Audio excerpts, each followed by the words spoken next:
India today একটা survey করেছে, সেখানে দেখা যাচ্ছে যে 55% চান যে তাকে বাংলাদেশে ফেরত পাঠাতে, আবার 13% চাচ্ছেন যে তাকে অন্য দেশে দিতে, মানে মাত্র 16 না 17% চাচ্ছেন যে সে ইন্ডিয়াতে থাকুক।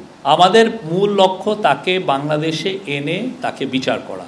এবং আপনারা জানেন কিছুদিন আগে ইউনাইটেড নেশনসের যে হিউম্যান রাইটস অফিসের যে রিপোর্ট হয়েছে তাতে স্পষ্ট কী ধরনের ক্রাইম উনি করেছেন। তো উনি ওরা যেটা বলেছে যে তাকে অ্যাকিউজ করা হচ্ছে যে উনি ক্রাইমস এগেনস্ট হিউম্যানিটি করেছেন।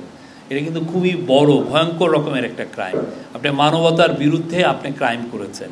তো সেই এখন যেটা হয়েছে যে ইউএন রিপোর্টের পরে এবং কিছু কিছু হিউম্যান রাইটস গ্রুপের রিপোর্টের পরে প্রচুর প্রেশার তৈরি হচ্ছে, এবং এই প্রেশারের একটা আপনারা ইন্ডিকেশন দেখেছেন যে একটা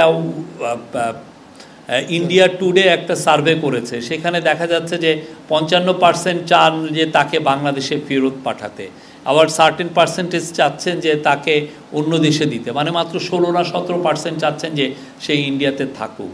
এখন তার যে ইমেজ, তার যে উনি যে 15-16 বছরে কি ব্রুটাল একটা ডিকটেটরশিপ চালিয়েছেন, এটা কিন্তু পুরো স্পষ্টভাবে এসছে সেই 127 পাতার যে ইউএনের যে রিপোর্টটায়। আমার মনে হয় ইউএন রিপোর্টের পরে প্রেশারটা আরও হবে। আমরা তো আমাদের মতো এক্সট্রাডিশন চেয়ে তার ইন্ডিয়াকে জানিয়েছি, আমাদের প্রেশারটা অব্যাহত থাকবে এবং আমরা চাবো তাকে এনে সশরীরে হাজির করে তার ট্রায়ালটা হতে। বাংলাদেশের মানুষ তার ট্রায়ালটা দেখতে চায়, তাকে আইনের আওতায় আনাটা সবাই, এটা আমাদের একদম টপ প্রায়োরিটি, এবং আমরা সেই লক্ষ্যে যতগুলো কাজ করা দরকার সবগুলো কাজ আমরা করছি।